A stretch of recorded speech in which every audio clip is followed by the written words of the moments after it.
This was the year 2011. It was also the year I just moved to the US from Nigeria. And this was, I'd say, 2 months after my move into the US. And I love people. I mean, I enjoy people to a certain degree. But I noticed that every time I went somewhere, my husband was just like, "So where are you guys from? What are your names? Oh, it's so pretty. You speak English so well." And that's why I said, "Oh my gosh, not again." And I think that particular day, I just wasn't even having it. And so I had gone on Facebook, and as you can see, I had my BlackBerry phone then, way back when research was in motion. To those that, for those that can get that joke. And it was through my BlackBerry phone, and I was, "Hi everyone, my name is Tolani. And this is my husband, Taiwo. These are not our real names. We are under the Witness Protection Program, and yes, we do speak English." And looking back now, I thought it was, that was a bit childish of me, really, in a way, because I bet those people that were just asking, those questions, sometimes people they were probably curious about our culture. And because I just moved to the US, then I used to wear a lot of, Nigerian attires, and that would make us stand out. And so maybe they just felt they felt in a way bold to ask us, "So where are you guys from? I love your dress." So there's so many things that I didn't consider in context when I put that post up. But at least I'm glad I did, because I can imagine how far I've come. Nowadays, I probably wouldn't, put up such a post that people ask me questions about myself. I like to engage them more to find out, okay, what exactly do you really want to know? Are you really curious about my culture, or you're just being a jerk about it? That kind of thing. So yeah. That's awesome. We often joke in not just in China, but in Northeast Asia, there's like generally 5 questions people always ask you. In China specifically, it's like, what is it? Where are you from? Why are you here? Did you have lunch? Do you have children? How old are you? And Oh, geez. how much do you make, and how much do you pay in rent? And like, it's not complete. Why not just throw in a question in the mix? Say, how much do you weigh? And that way we can, Sometimes, if it's a woman on woman, like if there's just a woman asking me, she'll probably ask me that question too. Yeah. My goodness. This is like going from first base to like fifth base, and not even getting to know the person's name. But this kind of things, like, we have to also consider them in a cultural context, because if we're just to directly translate it to English, it seems very rude. Some Chinese may actually think those questions are rude, but it's probably the reason why people ask those kind of questions. Could it be time? Could it just be, how allegedly most Asians are perceived to be a bit more direct in some areas than, Westerners are? Yeah, for sure. For sure. And these are things that they would ask each other. It's not like they're doing the foreigner effect. Exactly. But I can imagine how puzzling it might be for a foreigner. Like, wait, what? What did you ask? How much do I weigh? Yeah. Oh, what do I earn? Yeah. It's pretty intense. And then hearing them ask each other, it's like, oh, that's really not just because you think you can ask me different things because there's no like consequences. No, you really these are just the questions that are asked. Yeah. Wow. Yeah. So do you get asked any questions now when people meet you? Oh yeah, a lot. And I think for me, as a Nigerian, living in the US, you stand out, like, from the way I sound. They're like, "Oh, you have an accent." And FYI, everybody has an accent. Like, if you can speak, we all have accents, because you sound differently to me. And I don't even know how I sound, because I can't really hear how I sound, right? But everybody has an accent. Yeah. I think the real question should be, where are you from? Like, you tell me more about your country. Because when you just approach people and say, "Oh, you have an accent." So my accent, of course, stands out. My hairstyle, because I have dreads. I've been keeping it for the past, 4 years now. That makes me stand out. And, just my look, I'm dark skinned. I've been sun kissed, melanin popping. That tells a story. And yeah, and then through my platform, the stories I share. So I do get asked a lot of questions. And I think more so now, it's very important to, at least give people the benefit of the doubt. Because I know we live in a climate of, identity politics and so many things that are making people scared of asking questions. So much so that they might be perceived as, racist, xenophobic, and all that. So I usually explore those questions through the angle of cultural curiosity. If I become American tomorrow, I'm always still going to be Nigerian. There's no way I can erase that part of me. I want to embrace those two entities and show people like the beauty of pluralism and just knowing that we can always learn something from, one another. So yes, I'm always going to keep getting those questions, but I'm more comfortable with it now. And I found it, as a way to connect with people and making them say, okay, it's okay. You can ask this question. Even if they don't ask you well, I help them frame it better. Like, I'm cool with you asking, but you could ask somebody else that same question and they could come back for you, that kind of thing. So. Do you ask them questions back when they... Oh, I do. I always do. And sometimes they get shocked, like, oh, I'm from here. And I'm like, no, where did your forefathers migrate from? And then they go, oh, Europe or somewhere. I'm like, oh, good. Have you been visited home? And they're like, oh, no. Do you plan going? And, it's not always cute to see them, take that double take when you pose the question to them. So if you're good at giving it, you better be good at handling it, because I'm going to ask you. You best believe that, yeah. But in a not in a very challenging way, but also making them think like there's nothing like like what does American mean? Even if you're white as snow, you're from somewhere. So what's your story? Give me your biodata. Like what's interesting about you? Biodata. Give me your biodata. What's your genetic makeup? I want to know. Like you have a story. Your blue eyes and your blonde hair. Where are you from? You're from, Everybody has a story. I don't think it precludes only people that are dark. Everybody has a story. Yeah. And sometimes I think when I'm in a very, very optimistic mood, I think people ask those questions because they want to tell you their story. So it took me a while to stop just answering defensively when I started living overseas. But now I'm like, oh, you want to tell me something? Okay, we're going to quickly get past my stuff and I'm going to get to you. Because if you want to tell me something, tell me something. I'm bored with my story, but I want to hear yours. Yeah. And it's always funny to see the dynamic between, immigrants, because when I talk to other people that are not from here like me, we don't just start with the question of where you're from. There's always something we're miserable about, like living in the US. So we start with the miserable part and it just slips in like, oh, totally. Yeah, I could guess you're from that place. But that's not that question of where you're from is never always our leading question. What do people say is the worst thing? I mean, it depends on what phase you are in. Like when I was a student, it was just immigration issues, and the cost of having to fly back home. And I was like, oh, I haven't been able to see my parents in years, and I have to get summer internship. They were just like student stuff. Now that I'm a little bit out of that, climate, and I'm working, it's how much tax I'm paying. So. There's always something to moan about, I guess. I mean, the money never ends, but hey, it's what it is, right? Yeah. No, we do the same thing here in Shanghai. And let me tell you, it's a pretty plush existence if you're an expat in Shanghai, 99% of the time.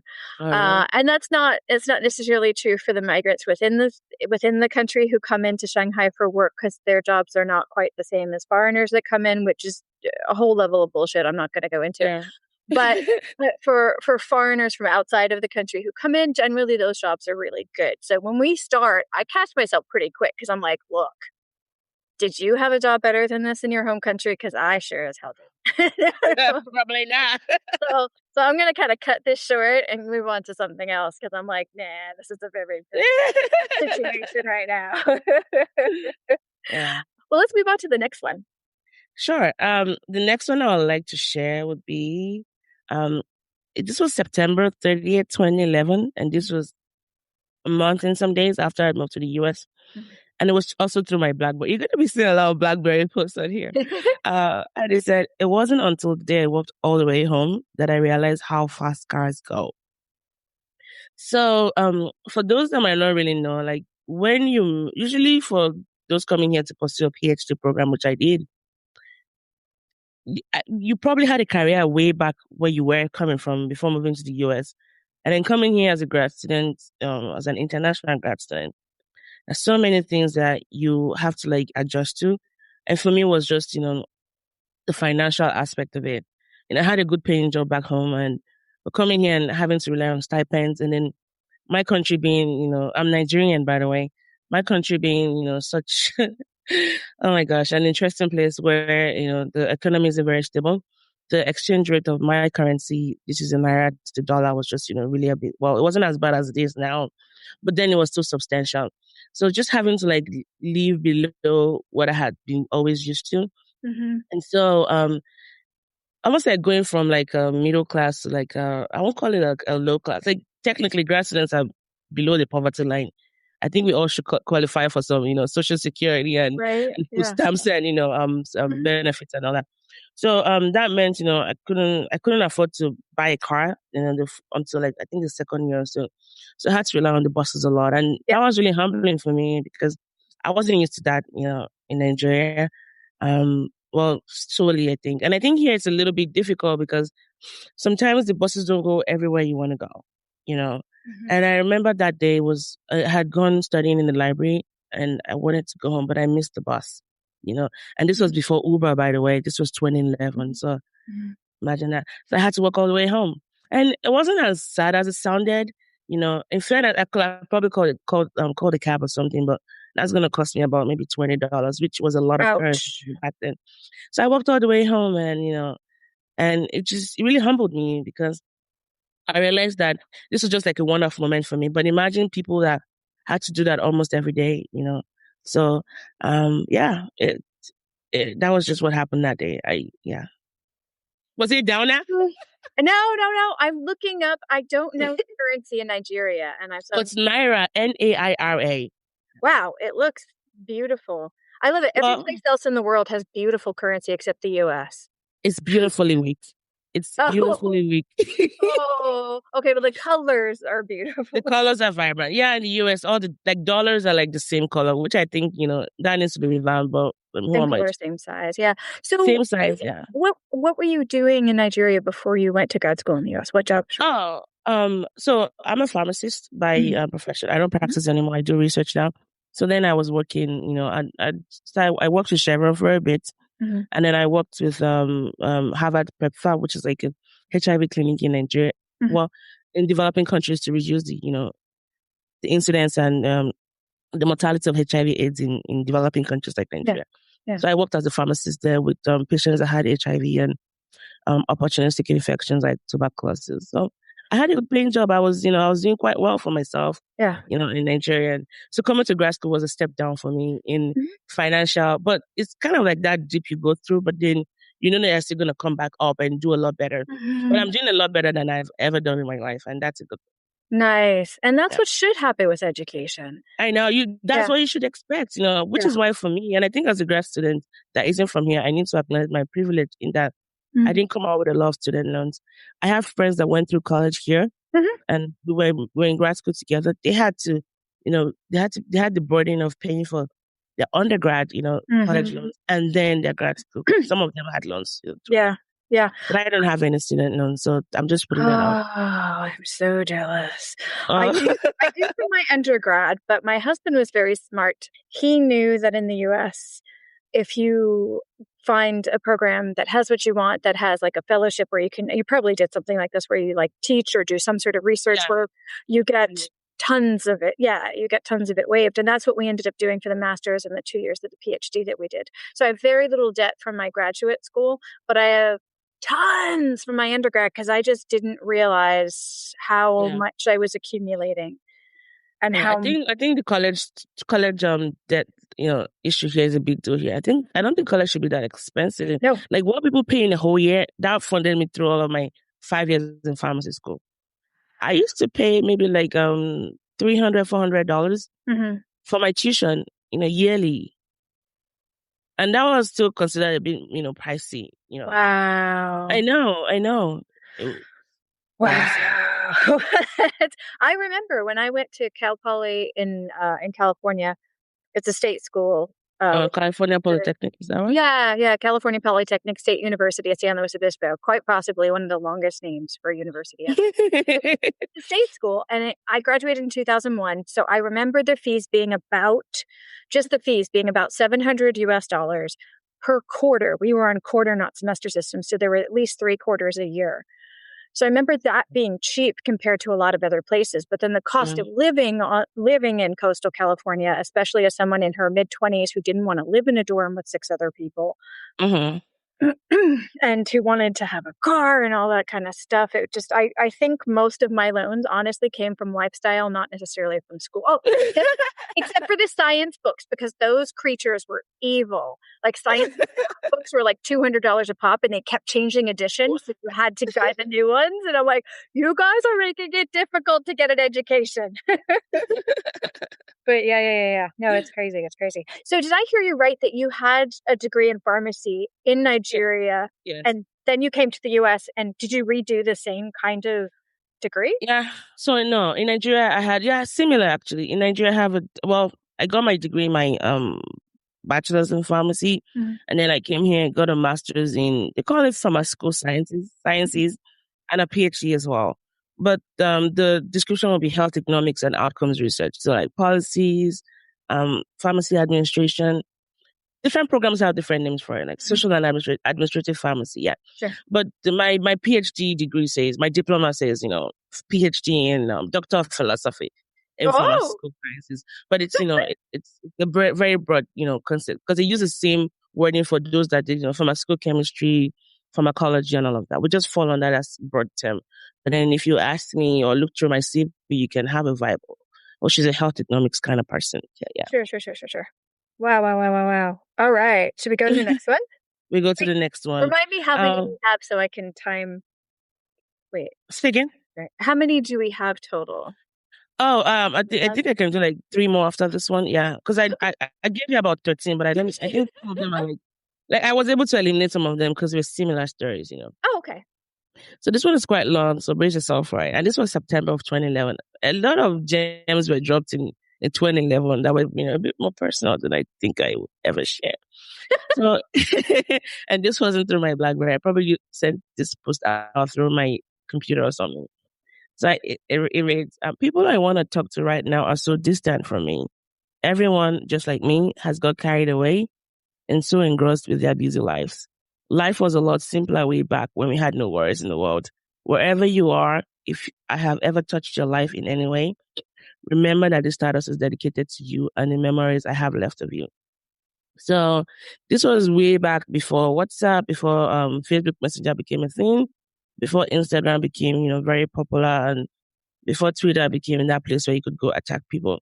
There wasn't like, if you think about the way I see the social media data world right now, I think of like a huge water cooler where those that maybe use WhatsApp congregate to one side of the water cooler, and then everybody meeting at different spots. Then we didn't have a lot of stresses where you could like stand, or a lot of angles to like stand and communicate with people. So it's usually with Facebook. And by people, I meant those that I left behind. Because leaving Nigeria and moving here and starting again in my 20s was probably one of the bravest things I did, because you're leaving friends behind. Your culture is going to be eroded a little bit, because you have to, in a way, have a way to tie those two cultures, that your culture and the one that is predominant here, have a way to like homogenize them. So I felt a lot of homesick. I felt homesick a lot of times, and I guess writing was a way to express that. And when you leave the first month, people are still calling, you're still able to reach out to them and talk to them and check in on them. But after a while, everyone starts dropping off, not for any reason, just people just move on. And you find out that the jokes you all had in common before was no longer relevant. You find that, and again, you also consider that it's a huge, well, not as huge as US and China, but Nigeria to the US, then the time difference could range between 6 to 8 hours, depending on what zone you live in. And so by the time you get home, you're tired, you're supposed to call people, and it's like maybe midnight or past midnight then.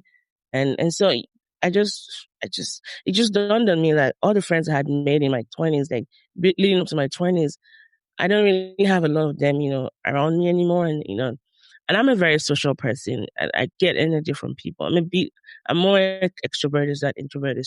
And so that was, very hard for me, and having to like start over again.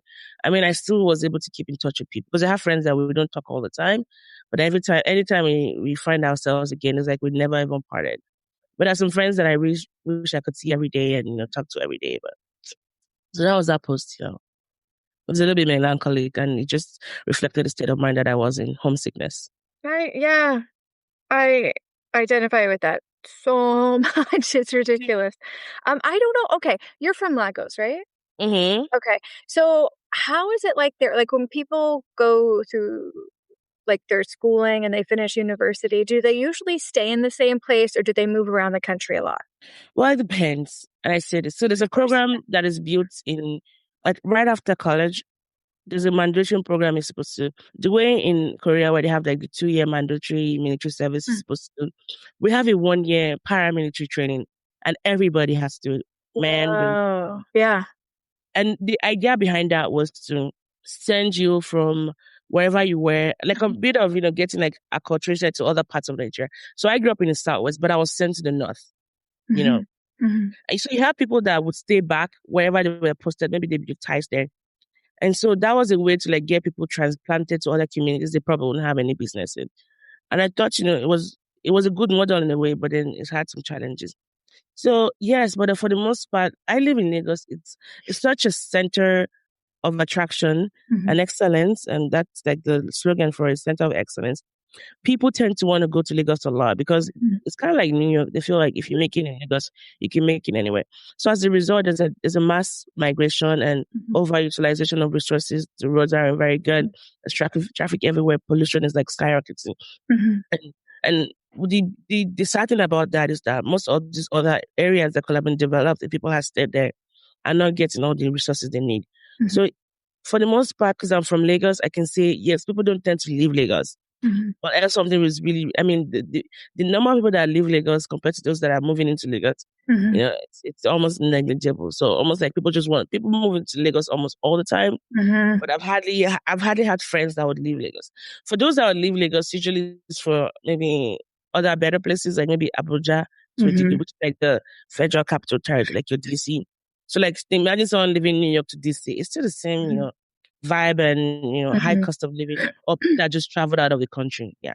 The reason why I ask is because in the US there's 2 big periods of kind of people moving, and not just these periods, but these are probably the 2 biggest ones in people's lives, is just after high school and just after university. And that's when people move the most, especially across the country and stuff like that. So that feeling of isolation and wanting to reach out to people that are right there geographically next to you, I was kind of getting waves of that from my life. As you were reading that post, I was like, oh, I remember suddenly people that are close, like geographically close for a long time, are not there. And you're suddenly across the country or across the world, or it's just not easy anymore, or you're just too tired to reach out, or there's a big time difference when you try to. And that's what, Yeah, and I think the thing about my country is that, there are 3 predominant languages, that we have a lot of languages, so people shouldn't come for me at this. But we have 3 main ones, right? Oh my God. And they usually, there are 3 major languages. Only. Okay, English is one. What are the other 2? No, English isn't actually one of them. English is official. Okay. No, it's not. Surprisingly enough. There's Yoruba, there's Hausa, and there's Igbo. Okay. I'm Yoruba. Yoruba is a tribe, and it's also the name of the language that we speak. So when people move, sometimes they might move from Lagos to another city in southwest part of Nigeria. So you're not losing a lot of, how I put it, culturalness or culture in a way, because it's still the same language they might really speak there. And so people can leave, Lagos to go to school, because the schools in Lagos are very competitive to get into. So people might maybe like go to like neighboring cities, like, Abeokuta, which is like in Southwest. So they're not losing like culture like that, because it's still Yoruba they speak. But you can have some people that leave Lagos and go to the eastern part of Nigeria or the northern part just to school, and then that can also make them stay behind and, build roots around there. And, so yeah, right. College is also another way where people can like, and start over again. And sorry, the reason why I was surprised about English is because there's so many Nigerian authors that write in English. So I'm like, wait, that's not even an official language, and they're that damn good at writing in the language. It's just impressive. You're doing that thing again. So we were colonized by the British people. Yeah. And English is still one of our official languages. Actually, yes. And all of the official documents are in English, but maybe for translation purposes, they might translate them into those 3 major languages I tell you. Yeah. But almost every Nigerian you meet can speak English. Why? Because that's what we're taught in school. Like, English everything was taught in English, and then you can branch off and take one native language as like an elective course. Okay. Yeah, so that can help, because I grew up speaking English and Yoruba at home, but I could speak it. Well, writing Yoruba is a totally different monster So school is that place that builds your vocabulary and helps you your writing aspect of your mother tongue. But for the most part, almost every Nigerian is bilingual because we speak English and then we speak something else. Right. All right. Should we move on to the next one? Yes. So the next one is, I'm a stat nerd. I love statistics. I see the world. I mean, statistics for me is one thing that I think shapes everybody, even if you're conscious of it or not. So this was from October of 2011 as well. And it was, to understand God's thoughts, we must study statistics.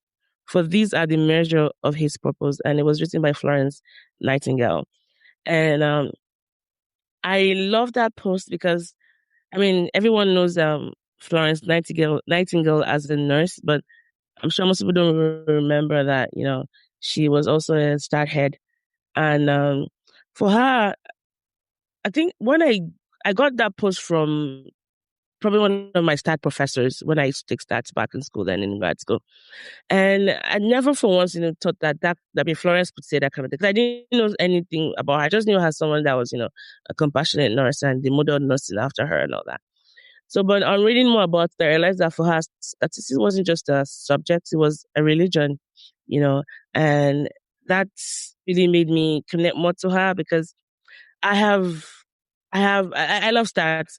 Like I said, I think math and statistics, they're the foundation of everything we do. Science as a whole, whether we want to accept that, it controls our lives in many ways than not. And the way she said about, to understand God's thoughts, we must also study statistics. It's like, yes, it's a religion, like, pray and then do math, and do statistics. So that was just that. There's nothing more to that post than, just me gushing about my love for statistics and, how Florence Nightingale helped me tie that together. Oh, I don't even know if I should share on that one. Have you always felt that way about math or statistics or science or all? So I didn't have a very good math teacher growing up. I didn't have good math teachers growing up because I used to be very scared of math. Like my dad would have to sit me down by the table and, force me to do my assignment. And I will remember through tears me trying to do basic problems. But I love science. Science has always been that. It was just before I got into college, I had to take just imagine you're preparing for the SATs or so. So I had to take a remedial a tutor. I had a lesson teacher that I would go to help me to teach me math. And my goodness, Stephanie, it was as if I was touched by an angel in a very molesty way. Yeah. He opened my brain, and for the first time in my life, I understood my purpose in life, and it was just to keep doing math and statistics. I was so moved that year that I had applied to study chemical engineering because it was going to be math and science and all of that. So yes, I love statistics. In fact, in grad school, I took more than my share of what was needed for me to graduate. Every semester, I'll take 1 or 2 stat classes to balance the theoretical part of it. And I still use statistics a lot at work. I love data. I love numbers. I love, it's exciting to me. I get excited by numbers. That's just me. Yeah. I still feel that way. I still feel very strongly about that. I love it. I love it. I love it. I love it. And I love hearing women say it too, because I have too many female friends who are like, oh, I'm not good with math. I freaking love math. I actually I didn't understand that I liked math for a long time because it was easy for me. Yeah. Until I got above a certain level. But up until that point, it was so easy. I was just it's like breathing. But then when it got too hard and then I came back to the stuff that I could do, I was I started to feel the rhythm of it and I started to see the logic in it and I started to really like it. I don't know that I have the same relationship with the statistical side of it, but math and the logic of it and being able to quantify things and being able to go, okay, we think this. Are there numbers I can play with to prove or disprove this idea? That's very satisfying to me. I think for me, those boil down to having the right teachers. I felt they made it seem so bad if you weren't good at math growing up. And sometimes it wasn't about the student, it was about the teacher. If you weren't teaching math, because I'm very visual. I'm a visual learner. You can't just tell me something is that and that. Why is it that way? I need to know the logic behind it. I think that's why I actually went to get a PhD because I have more questions than answers about my life and things around me. And so they will teach you, like, just take it that way. Or I'm like, why are we doing it this way? Like, explain it to me. And I think that was a gap that was missing throughout my formative years until I met that, tutor. And for the life of me, I remember his face, but I don't remember his name. And he changed my life. And he has no idea, I wish I could remember his name. He's changed my life in so many ways that now I do understand that sometimes you need to tailor teaching skills to students. Because growing up in Nigeria, everybody were taught the same way without consideration for what kind of learning, you were good at. Mm-hmm. Some people are good at visual learning. Some are visual learners. Some are auditory learners. Some are, tactile learners. Mm-hmm. They weren't even like try to find that by your own, learning stuff. It was just one size fit all, which I thought was really hard. When I grew up in the 70s, it was similar to, it was very, very like, there's a lot of classrooms globally, I've noticed, where the norm is for the teacher to stand in the front of the room and talk about the subject. Even if it's a language, even if it's math, it's just to talk about it. They might write something on the board, but they're just talking at the students. And it frustrates me to no end. And I want to say it's one place and we can just change that culture and then everybody there will be really successful. But the norm globally seems to be that really archaic model. And you can't talk to students about a subject. They have to experience that topic, that skill, Yeah. So, but things are changing slowly. Thank God for that. Right. I think the things that are available online, I think students realizing how much they can learn outside of their classroom. I know.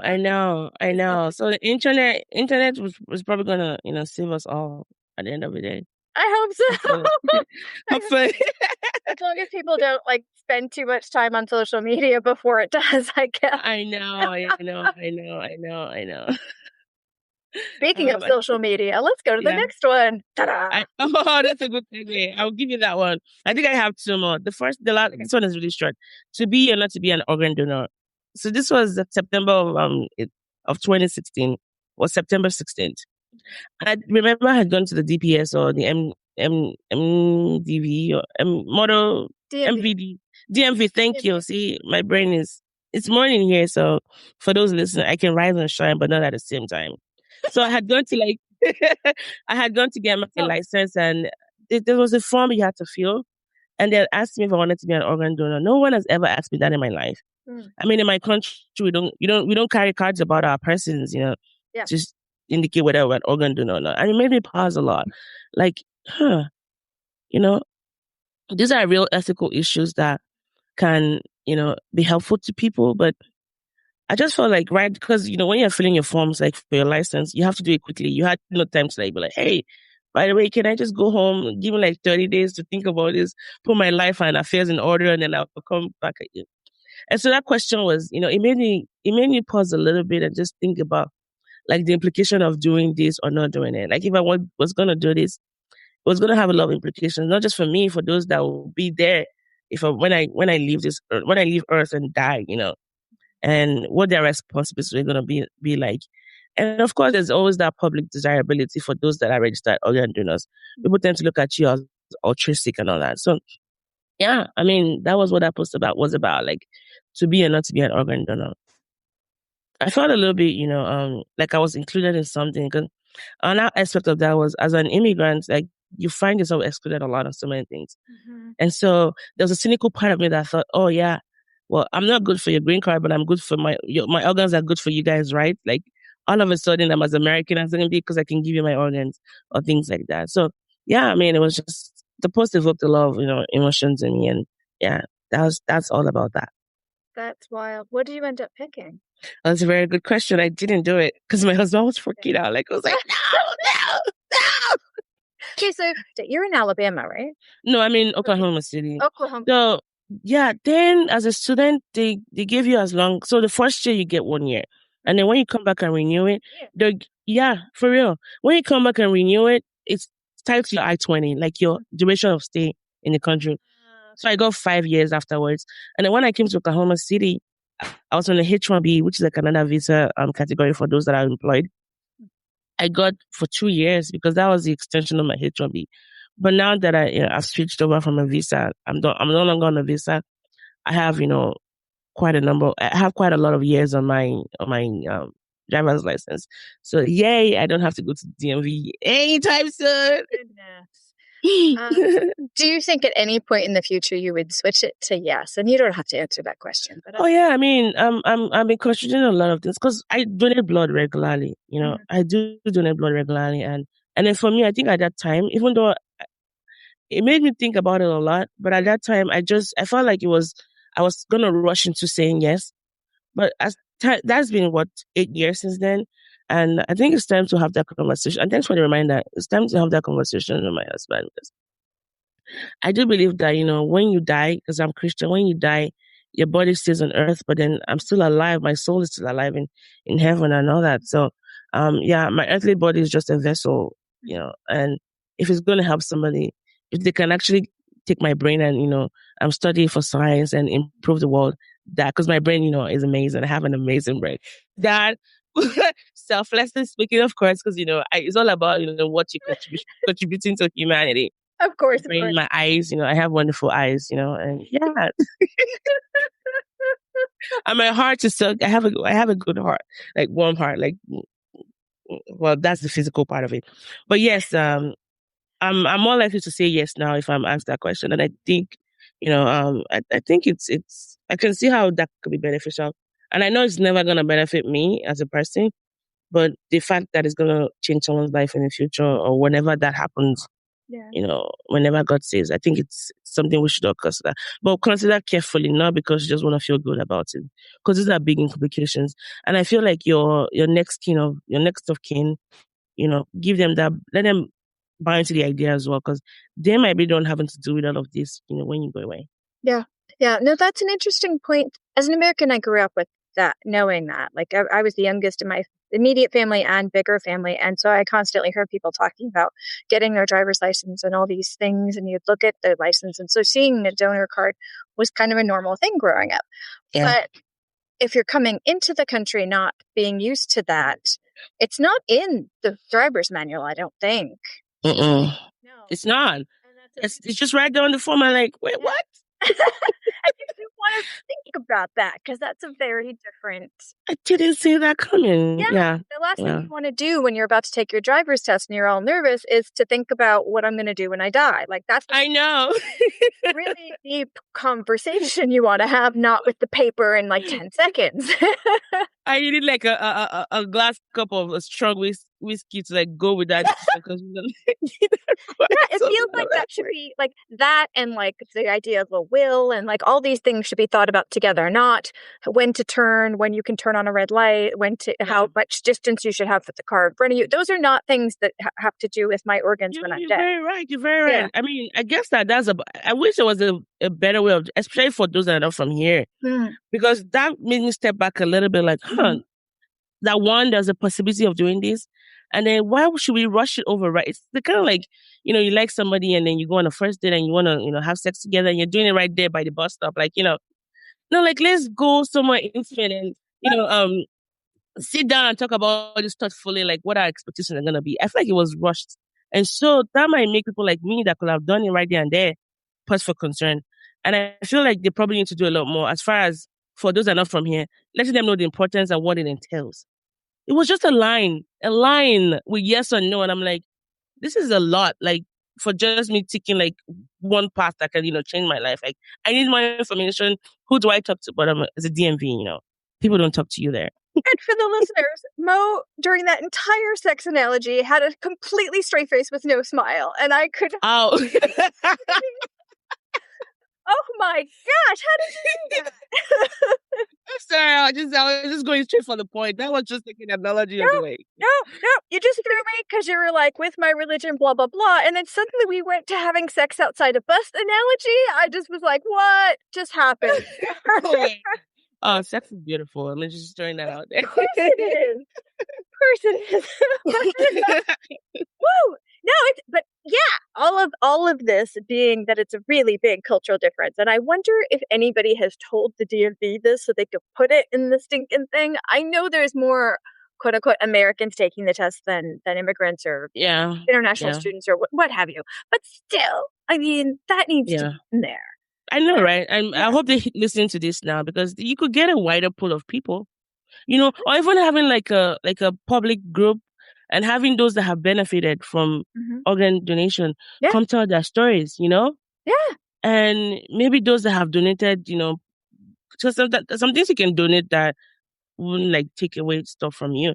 But at least the importance of that should be done thoughtfully, not just on question number 21 of your driver license form before you move to the next one, how many sexual partners you have and things like that. So yeah, I did think it was, thoughtfully done. Yeah. I have been faithfully following Grey's Anatomy for far too long. So I hear about organ donation. I know. I love the first 3 years, and then after then it's just like a friend that I have to keep in touch with for some. Good luck with you. My condolences. I stopped after before, so. It's so bad. And then when they killed off like McDreamy, I was like, okay, she kills everybody off. I mean, that's Shonda Rhimes. Everyone you latch onto, dead. Every episode, there's some major event that happens in the hospital, or there's somebody who dies that you really love, or somebody hooks up and has sex near a bus. I mean, it's just ridiculous. Just ridiculous. So yeah, but I'm for some reason dedicated to that. So I know way too much about organ donation at this point.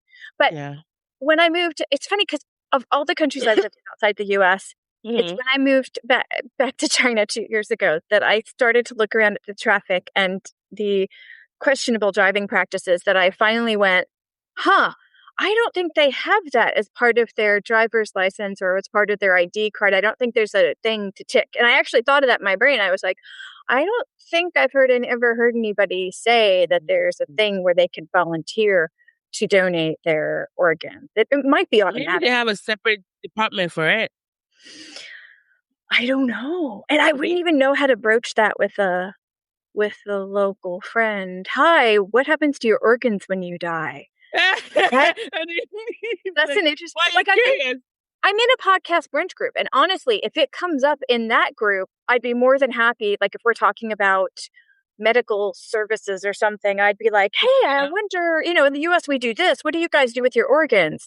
Like that would be okay. But just a random one-on-one lunch, I feel like that would be crossing a line somehow. Hold on, this is Team China where you guys ask yourself how much you weigh. They can throw in that question to to your icebreaker questions you already have, to the running list of icebreaker questions you already have. Yeah, I don't know. I feel like there's some knives involved in one and not another. I just don't know if that's happening. If anybody listening happens to know if there is a voluntary organ donation process, please do let me know, and I'll pass on the information. All right. Dear 3 listeners, by the way. No, okay. Let's move on to the next one. This is gonna be the last 2 ones. So this is it's actually my signature, like my email signature. I have been using this signature for the past, I can't remember, maybe 8 or 7 years. And this was posted September of 2011, and it's: be cautious to all, but intimate with few, and let those few be well tried before you give them your confidence. And that was written by George Washington, former president, or the former president of the U.S. Well, one of the presidents of the U.S. I think it was the founding father, right? One of the founding fathers, or the first president of the U.S. Actually, yeah. So I like that post. I think that, and like I said, it's one of my is my signature. I've been using that for many years, and I think it summarizes just how I relate with people. Like when I meet people for the first time, they usually say, "You're nice, you're easy to talk to." And I am all of that. But then I have learned how to, because the problem with me was I didn't know how to define my circles. Everybody just got in. It was like, and I love easily. I love quickly. I love easily. I try to see the good in people around me. But then after a while, you start learning that the world doesn't work that way because everybody doesn't behave the way you behave. So I've learned to be discerning and be discriminatory. And discriminatory not in the sense of, race, no. It's the understanding that me and this person, we can't be compatible. But it's okay. I can still give them the kindness and accord them the respect they deserve, but they don't have to be in my circle, And I don't have to give them my confidence. And then somebody that just wastes your time and energy, they just suck life out of you. You're like, no, you're too toxic for me, or I'm too toxic for you, So that, I always try to remind myself, like, be kind to everybody you meet, but as far as intimacy, don't give that to everybody, It's something sweet. And because if you're giving that to everybody, those that actually deserve in your life, you're not getting it. So I found myself not spending time and doing, needful things with those that really love me and care about me. Like I'm taking them for granted. And so I had to re-strategize and adjust my energy levels, and so that's what that post is about. Did you learn that? I almost want to say it's like a boundary lesson. Did you learn that lesson before or after you had come to the US? Oh, trust me, the universe and God has been throwing that lesson my way, but I wasn't learning it. And the thing about that is that you keep repeating the class and failing, the grade, and you keep taking it until one big thing happens, and you're like, then you sit down with yourself and then you start seeing the pattern. Like you've been putting yourself in situations where, some people just take advantage of that thing you have. Because there's a tender sensibility about me. And people can see it as, oh, she's just being naive about the world. And they will take advantage of that. But I have people that want to protect that in me, I'm as cynical as they come, but people that I care about them, like, to a degree. And so for those that have, betrayed my confidence, it's because they probably they thought of something to just, teach her a lesson, or I don't know, maybe in a twisted way, or just, see something, an avenue to just take advantage of her, So a big thing happened in my life where a friend that I had trusted, stole from me and lied about me. And, and then when I even confronted them, it was like, I mean, in fairness to that person, I think they probably have like some borderline personality or a narcissistic complex, because it's still shocking to me, the degrees that they went to. And I didn't even barely scratch the surface of all the things they did and said, because I just want to go down that rabbit hole. So yes, I have learned to differentiate, I would be nice to you. I'll point you along your merry way, but you don't have to come in. Yeah. Like, no, it's shut. No, it's VIP access only. If I scan your badge, if it doesn't go beep, beep, no, you can't enter, man. Have a nice day and off on your merry way. So yeah. Powerful lesson to learn. Yeah. And I'm still learning it. I'm glad I didn't learn at a cost, that would, really damage me, because I didn't want to change to a person that was distrustful of the world around me. Yeah. I didn't want to be always suspicious of people around me and their motives. It's no way to live. I don't want to live that way. So I've had to surround myself with people that are willing to nurture that part of me. But at the same time, I had to be wise about, this kind of things, because people are not going to behave just because you behave in a certain way. They're going to, fall in line accordingly. Yeah. I have far too many stories about this. I lived in Los Angeles, and I don't want to perpetuate stereotypes. But they exist for a reason. And people move to Los Angeles to recreate themselves.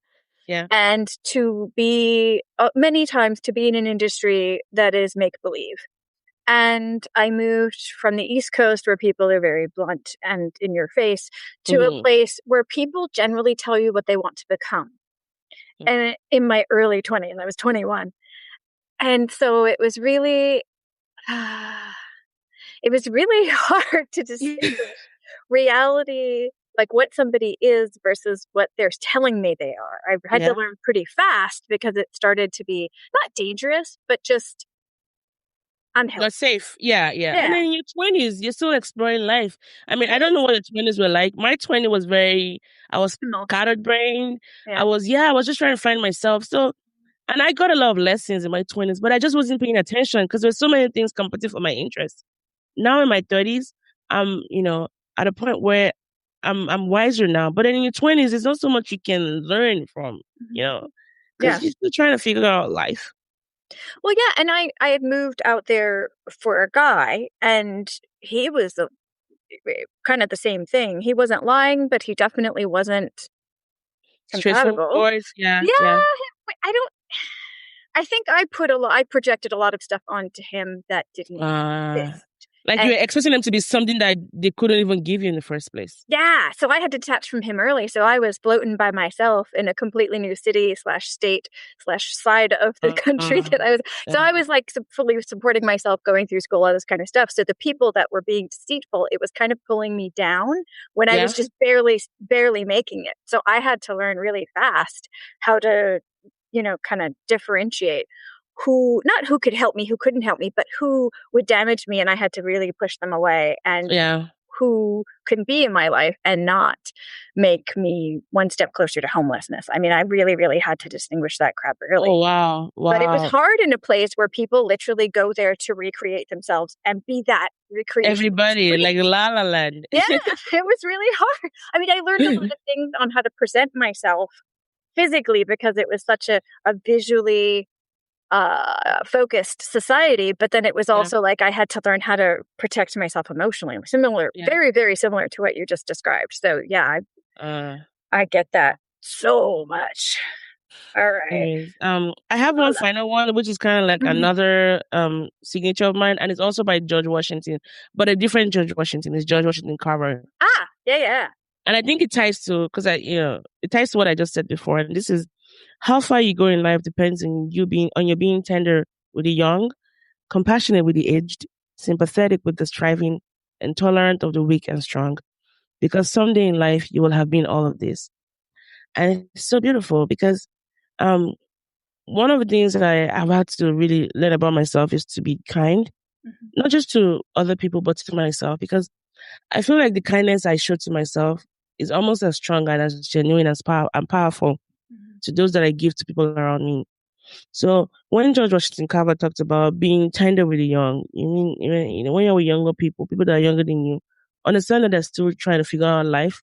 So don't expect them to know so many things. Be kind to them, be tender to them, and then compassionate with the aged. And I think about my parents sometimes because I'm just impatient, especially my mom and technology. I'm like, Mom, why haven't you gotten this far by now? And then sympathetic with the striving and tolerant of the weak and strong. And I think the beautiful part about that post was that because it says because someday in life you will have been all of this. There are times we've been young before, we'll grow old, we're striving, we're gonna be weak, or we've been weak before, and we've experienced some form of strength. So in all those categories of people, I think the key thing is seeing yourself as one of those people. And that's why it goes back to self-kindness. I wasn't always very, attentive to what I needed. I was that kind of person that knew about taking care of people more than I knew about taking care of myself. And I found out that, it wasn't very healthy. There's an African proverb that says, never trust a mad person that gives you clothes. A mad naked person, giving you clothes. Like, why, why can't they wear it for themselves and all that? And that's why I feel like when you love yourself, if I love people genuinely, I will love myself first, because you're coming from a vessel. So if there's no vessel in the first place, or your water is poisoned, so what are you giving people? And I'm not doing like hashtag self-love, treat yourself and things like that. But genuine love, like for every time I make a mistake, how kind am I to myself? Like I've said horrible things to myself that I would never dare say to somebody else that I didn't like. How much more people that I liked. So I'm learning to treat myself with the same kind of respect and kindness that I've always done with people. So yeah. And that is all. I really want to do this. It's inspiring. It's crazy. Okay, I have to ask you. Okay. 7 posts that you've shared with us so far. Are they in chronological order? No. The order that I give them were not chronological. Do you want me to like tell you what number they were? No. I was just because normally after the reading, I do some sort of like kind of like one word summary really fast and try to figure out if there's a trend. So I just wanted to know let's do that. Let's do that. Okay, so here we go. So and this is completely the post through my very quick noting lens. Yeah, that's right. So we've gone from I put angry ? For the first one, to possibly frustrated for the second one, to isolation, love, confusion or shock for the next one, trust, and then perspective. Wow. I'm glad it balanced out because, the first few emotions were very strong and negative, but it's all good. I mean, but completely normal for shifting countries and shifting cultures. Yeah. And the reason why I asked you if it was chronological is because that looks like the culture shock curve, kind of. Yeah. It's that whole thing of like, I'm angry, I'm not accepting of what's happening around me. Why did I move here? Oh my God, wait a minute. I remember what I like. Now I'm going to have that in my life. And suddenly, like, the emotional side is growing and growing.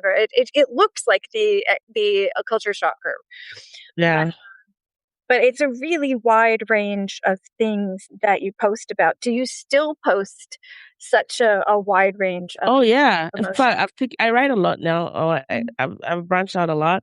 So yes, most of my posts are very observational, and I tend to reflect a lot on myself. Mm-hmm. And I think I'm in my 30s now. I've gotten to a place where I'm more comfortable in my skin Mm-hmm. and in the person that I have become in such a way that I don't do things to impress people or maybe get the likes and be more famous on Instagram or things like that. Like the things I put out then, every day I'm more genuine than I was the day before. And so I write longer posts now, and I share a little bit about myself. I'm being more vulnerable with my audience, especially since I started my podcast show. And I realized that if my show is about making people set their stories free, I needed to do that for myself. So I've come a long way from that girl that was, putting all of these one-liners and trying to be cheesy and inspirational. It's gotten real since then. I've shared a lot about my miscarriage, about, just my struggle with my weight. I've struggled about, just my emotions and my daddy issues, like so many things that I have that I never thought that I would, ever publicly tell people. I'm more comfortable talking about them now because I've realized that when we share our stories with people, we don't know what kind of communities we are building. And I found people talk to me more now. And I have friends that will just, say hi and then start telling me their problems. And I thought to myself, wow, I won't call myself a public figure, but I'm like somebody, like a public servant. I think that's the word. Like people they can trust me more with their stories. Not as if I did anything distrustful, but I think because I've given myself so much out. Yeah. And be real about my struggle. And because people see the glory, they think, oh, you're so well accomplished, you're successful. But I'm like, hey, there's a story behind it you guys don't get to see. So I think it's very equally important for us to do that while we're still doing like the Photoshop pictures. I don't do Photoshop, by the way. But at least I think genuineness and realness is something that I'm afraid I might lose. And I don't want to lose that. So that's why I just keep doing that. It's an intentional practice for me. Yeah. So yeah, I still put a lot of Facebook posts. I mean, that could be another conversation 20 years down the line. That's and this would be a date with you, Virtual definitely. Expat Podcast. You're welcome to come on anytime. No, I know what you mean. I put a lot online and when I first moved abroad, and then I got a bit burnt and I backed away and I went back to email for a long time, and I came back and it's a lot easier to control what you put online, and I've gotten a lot older and there's other people putting more well-rounded things online, and it's much more appealing than just the happy stuff. And to the point where when I had a hysterectomy like 4 years ago, I don't even remember now, I posted something about it online because the stigma was ridiculous. And so I posted something kind of matter-of-factly. And years late, like a year ago, somebody who I met online in language and learning community, we met in person, and she said, you have a post about hysterectomy. Are you sure you want that up there? And I was like, yeah. I know it looks like I'm kind of like here, there, and everywhere, and I'm not thinking about it because I do a lot of quick posts about things that are happening in the moment, but that was intentional. Like it was the stigma of needing the surgery that kind of kept me from having it for a while, and I needed to do something physically. I almost died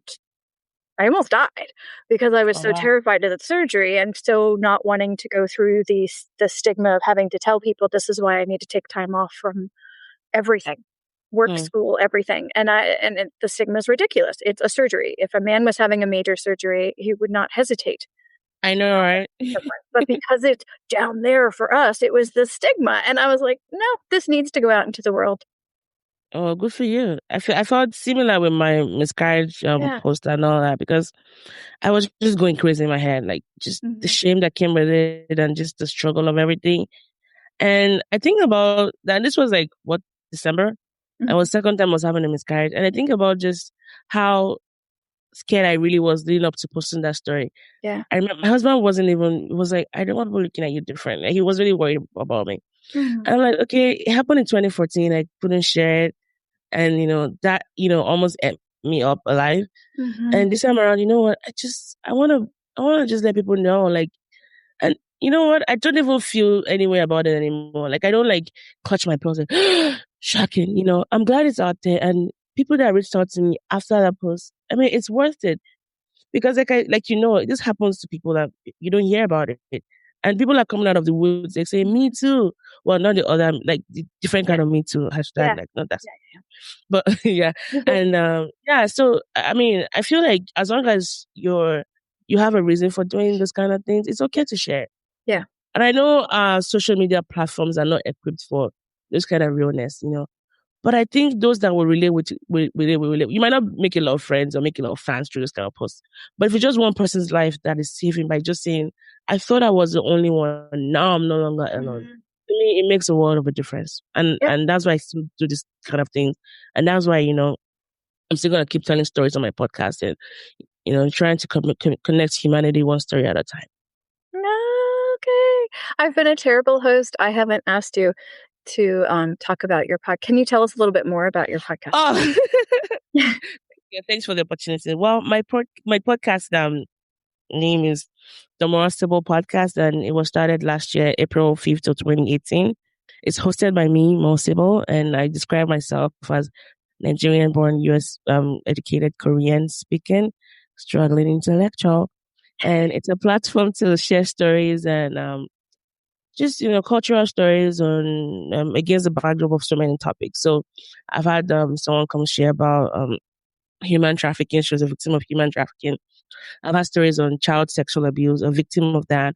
I've had stories on immigration, those whose parents, were who are first immigrants here in the US, and their, cultural aspects. I've had stories on grief, on adjusting to life in the US or wherever you are. So, yeah, I mean, it's designed for Blacks and Asians and those who love them, which is like everybody, because who doesn't like Black or Asian people, So it's just a way to exactly to share our stories. So yes, if anyone is listening to it, the podcast is available on iTunes and wherever you listen to your podcast. I'm on 10 platforms actually.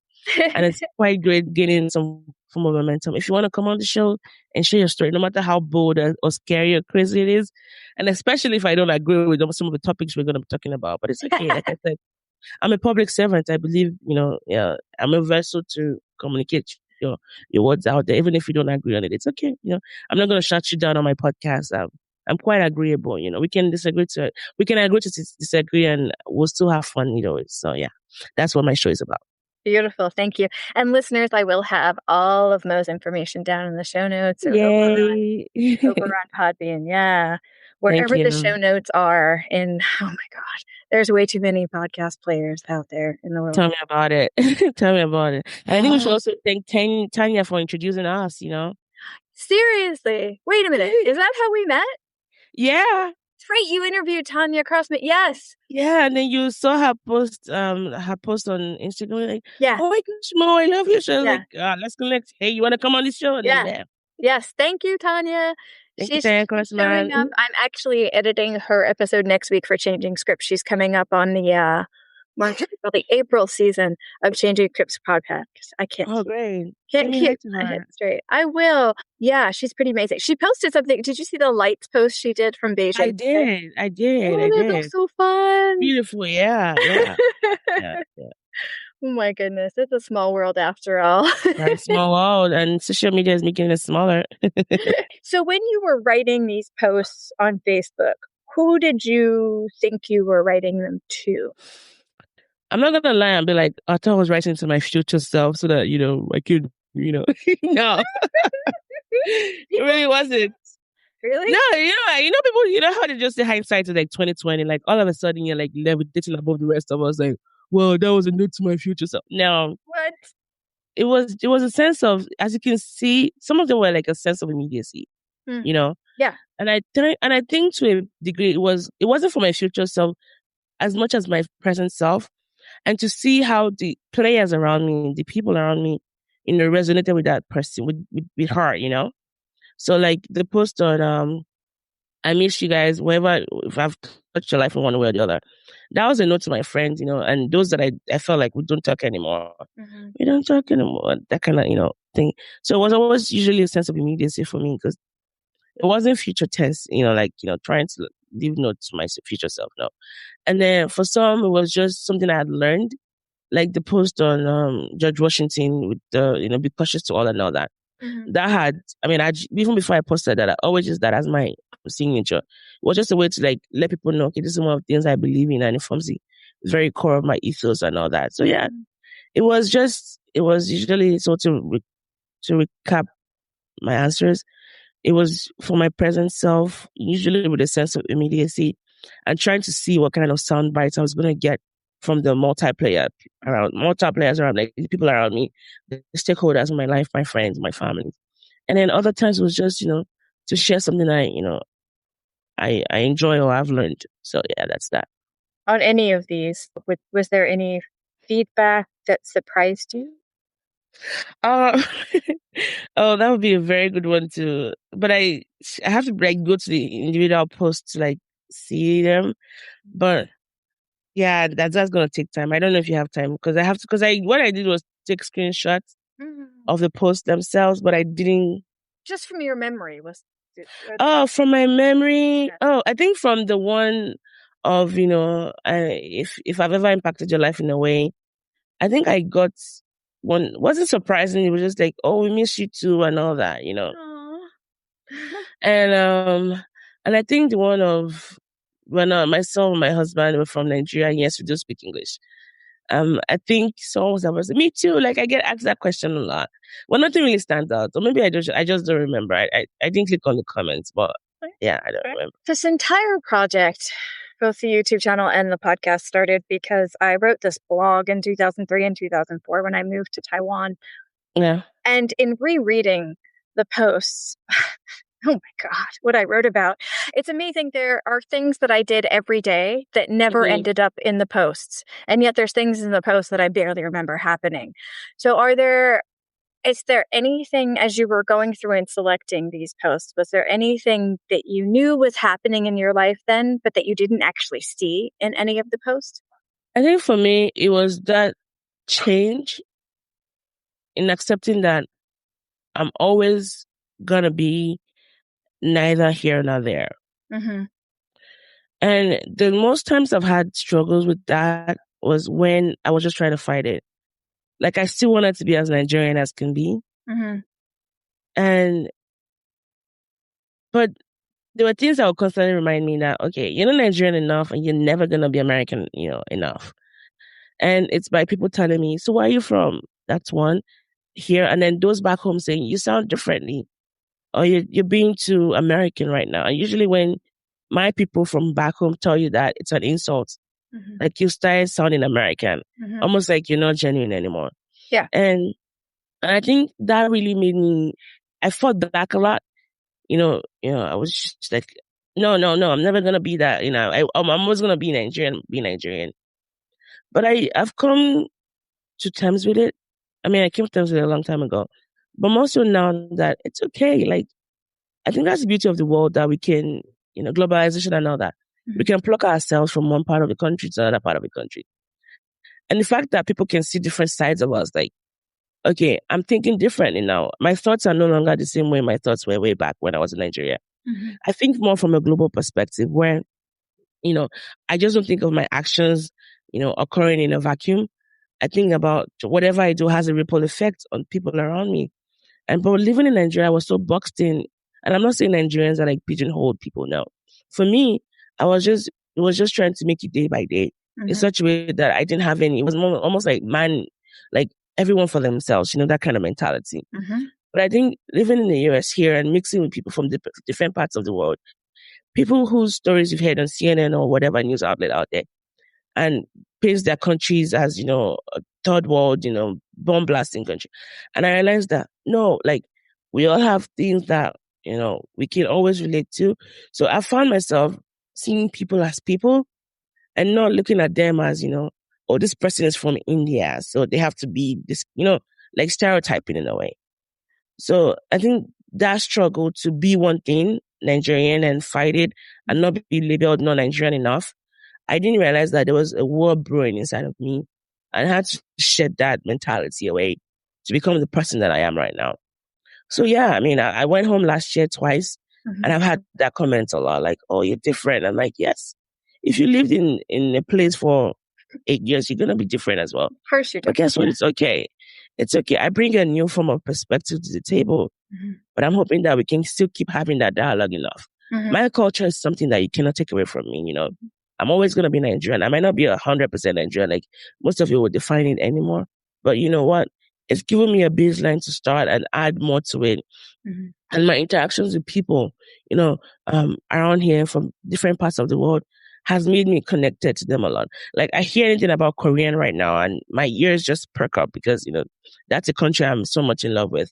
I have friends from India that, you know, I see something about India or, you know, the other day I'd gone for a tea with some ladies and they were eating samosas and chutney and didn't know what the word was. And I'm like, oh, that's samosa and that's chutney. And they're like, how do you know it? I'm like, I have Indian friends and I'm eating that a lot. And I explained to them, you know, the history behind it and how they ate it that way. I probably wouldn't have known that in Nigeria, but my interaction with people here and this is just food on a very superficial level. There are deeper, you know, examples I could use more than just food. But yeah, I'm just saying that, you know, my willingness to just shed what I thought my identity was and just explore my environment around me has made me a better person for it. Has made me understand that there's some things that can never be erased from me. Even if the world says I'm not 100% this, it's fine. I don't want to be 100% that. But I've gained so many relationships along the way. I'm looking at humanity more as that person, I'm you and you me. Like we're one together and we're just trying to make it home and, you know, put food on the table. So that's that. I don't know if that sounded cheesy. No. But you know, I'm going to ask you a blunt question to follow up with it. Sure. Where do you feel more Nigerian, when you're in or outside of the country? It's a very good question. Should I tell you the reason why I asked that? Why? Okay. Because when how do I say this? When I'm outside of the U.S., I feel like I'm asked to be an unofficial mascot, which is ridiculous. In the U.S., and especially in Asia, but actually no, it's everywhere. Like I'm expected to know where I am and a lot about where I am, even if I've just gotten here, which I haven't this time, but whatever. And I'm expected to keep my finger on the pulse of everything that's happening in my home country as well. So I'm supposed to have a foot in both worlds. And I feel like I feel more American outside the country than inside the country because I have immigrant parents in the US, despite the fact that they've been there for like almost 50 years now. I have immigrant parents. I have a weird last name and people always ask me where I'm from and don't really accept America as the answer in the US. So I don't feel American when I'm in the U.S., but I'm forced to feel American when I leave the U.S. So that's why I'm asking. Very good question. And like you, I mean, I think it depends. But for the most part, I would say that I learned a lot about my history when I was here than I did when I was in Nigeria. Because in Nigeria, what you get to hear is from, you know, what the textbook context of it. But what is usually missing in those narratives is your relationship with other countries. Yeah. You don't, and how other countries perceive you. You might get to know a little bit about it, but you don't see it exhibited fully until you leave that place of comfort and then move to a totally different country. So for me, like you, sometimes I feel like I'm the designated Nigerian mascot, like that hasn't even been paid for that gig. And there's always this pressure. And I think in a way it's a good thing because I know that most people, when people think of Nigeria, they think of, you know, the scammers, the Nigerian prince. And that really bothered me a lot. So I was very always conscious to go the extra mile to let people know what my intentions are, like be very clear. And always want to be that ambassador for Nigeria. Because I just realized that it was on me and everybody else around me that were Nigerians to try to reverse some of these narratives people had about Nigeria. So in the beginning, I tried so hard to, you know, always make sure I was honest and I was straightforward and I wasn't going to do anything that would tarnish the image of the country. But that's a whole lot of burden to put on one person. Like I didn't damage the country. Why is it my duty to fix it? you know. But I realized that just being a good person enough is enough. And from that goodness people see in you, and if they ask, where are you from? I can say Nigerian without having to like, say I'm Nigerian and this is what I'm doing it now. I wanted to turn myself around and be that person for myself. And by default, I was representing my country in a good way. And another thing was through songs, songs.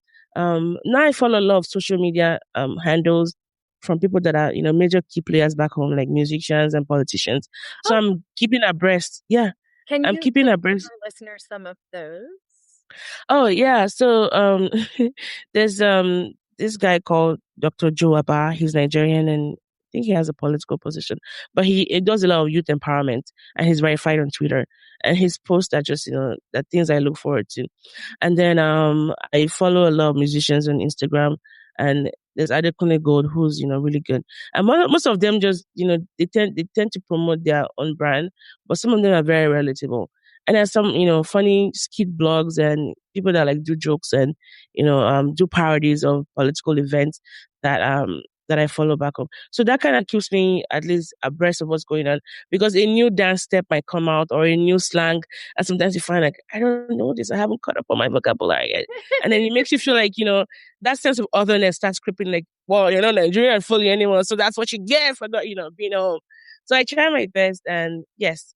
So but when I went home, it made I liked that I didn't have to be black.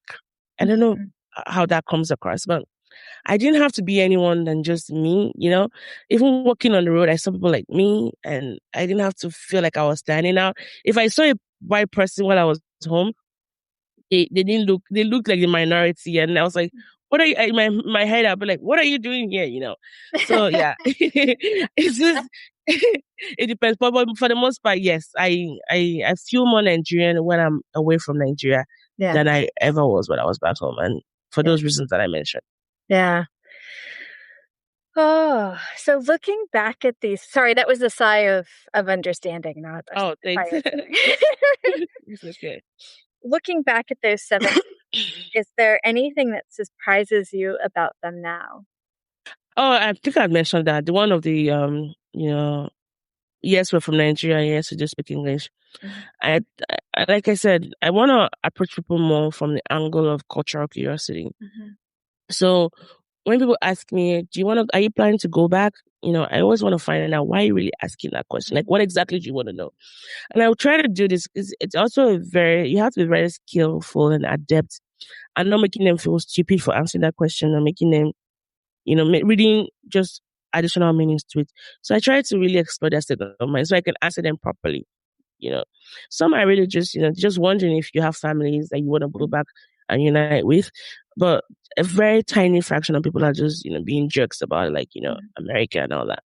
So, but at the same time, I always still give the benefit of the doubt, like, because I feel like it's very important for people that are not from here to help, drive better, to tell their own stories and also, share the good things about their country. Because people here in America, I mean, for the most part, they know all the bad things about your countries anyway. Some of them might not really be true. What is usually missing in those narratives is that people are people and countries are countries, And so I'm more patient now with people that want to ask me about my culture, and I find myself serving as a role of an ambassador and also applying some diplomacy as well in answering this question. I'm not uncomfortable by them, and I really don't want anybody to feel uncomfortable asking me those questions. Sure. Yeah. So yeah, that's going back to those initial questions that people ask when they notice that you're different. What would be a question that you'd want them to ask you instead of the where are you from? Why are you here? Kind of things. That's a very tricky one to answer. But I wouldn't want to be that person that tells me this is how you're supposed to ask the questions, Sure. But I hope that when they ask those questions, there's a follow-up to it. Like, oh, by the way, I was just curious to know, because, your dress or your hair or from the way you were talking, your mannerism, like tie to something, not just you're taking someone at it, or your name, like, oh my gosh, your name is pretty. Where's your name from? Like, what does it mean? I love those kind of questions because usually that just lights me up because you've noticed it. For most Nigerians, our names have meanings. Like for the most part of it. So there's a story behind the way our parents name us. So just don't ask the question because it's been so watered down and bastardized. And it can be a turn off to those that would really want to engage with you. So just have a preamble, or just say, I'm just curious. I just want to know, tie something to their person or their carriage or something. But just don't leave it at a superficial level. But, and ask with a good motive, of course, except if you just want to be a jerk about it. And then whatever they say back to you, just think you deserve it. So, yeah. So, to answer your question, I don't think there's a wrong or right way to say it. It's just about the motive. So make your motives clear enough. Yeah. Yeah. Sorry. No, that's a really, really good point. Really good. Because I've always been fascinated by different cultures. And so for a very long time, I would ask people where they were from. If I heard like they had an accent or they looked like they were from the country, I'd ask them. And I could see a little bit of hesitation a lot of times. And I'm like, what's happening there? And I didn't quite get it for a while. And then after we started talking, it became okay. And then their guards came down. But that is sometimes that information is used for the person asking to say you're different, you shouldn't be here.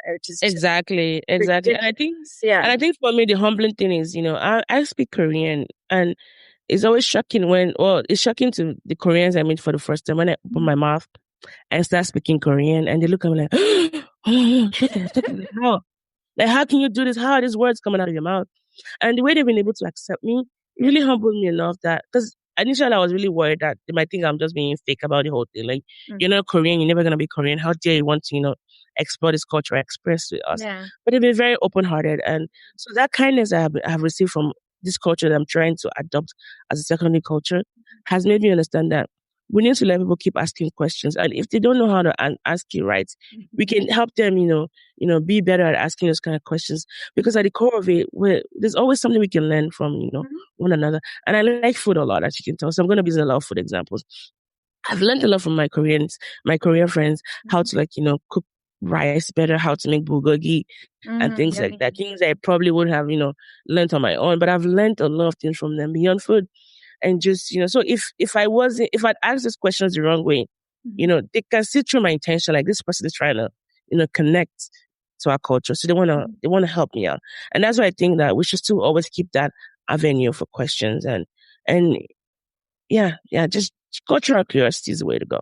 Yeah, absolutely. Absolutely. And like when I get asked questions that I don't want to answer, I'll say, usually that we don't ask each other that in my culture, but and whatever American culture, whatever. I usually we don't, but I'm here and I honestly don't care. So I'll answer it. But just so you know, if you're going to ask people that outside of China, you probably don't want to start it as one of the first questions. Exactly. Yeah. But, But I'm here. So exactly. It's their game. And I don't care. Like I would normally, I got in the habit of telling my students how old I was in the first few classes when I was teaching in Asia. Because I'm like, I know that for you guys, that kind of gives you a sense of where I fit in and how formal you need to be and not be to me. And I'm like, first of all, I don't care really how formal you are to me. As long as you don't curse or yell at me, we're good. But I understand it's something you need to know about me. And so here you go. I truly don't care. It's not too personal. So many people in the country have my passport information, which has my birth date anyway. So here you go. Yeah. And of course, sometimes I just, depending on how I feel like, I might give short answers or long answers, but I try not to turn anyone away, that genuinely wants to know about my culture, because I get excited just about my culture. And, things are interesting. Where can our listeners find you if they want to give you some feedback or ask you some questions? Well, yes. And I welcome questions and I welcome feedback. I don't bite, I promise. My website is... Except for when she's eating bulgogi. Yes, that's what I come down.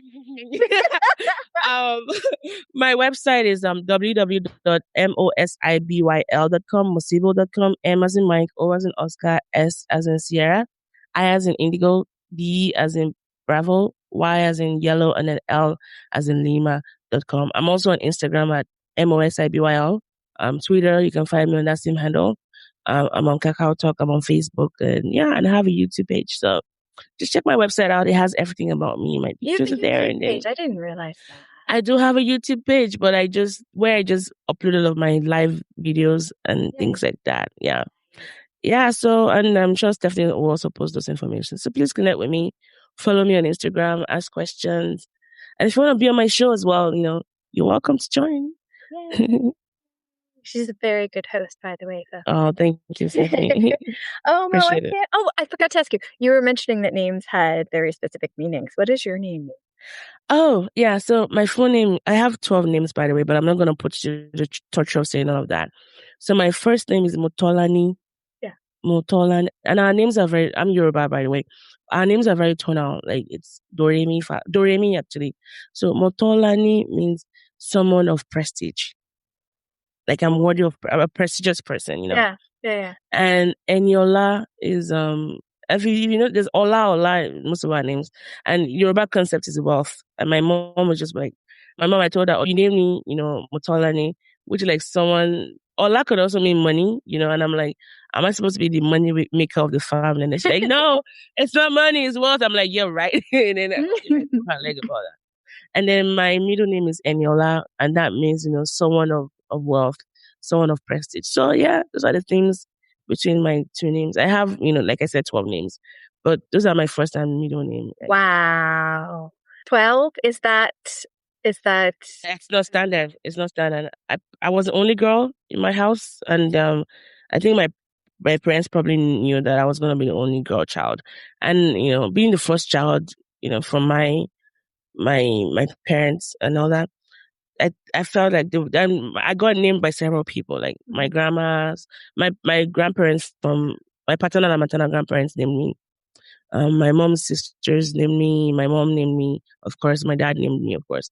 So yeah, those names, and then I have like my baptismal names as well. And yeah. I think in passports. Do you have all 12 on your passport? Good God, no. No. Yeah. No. No, I just have you.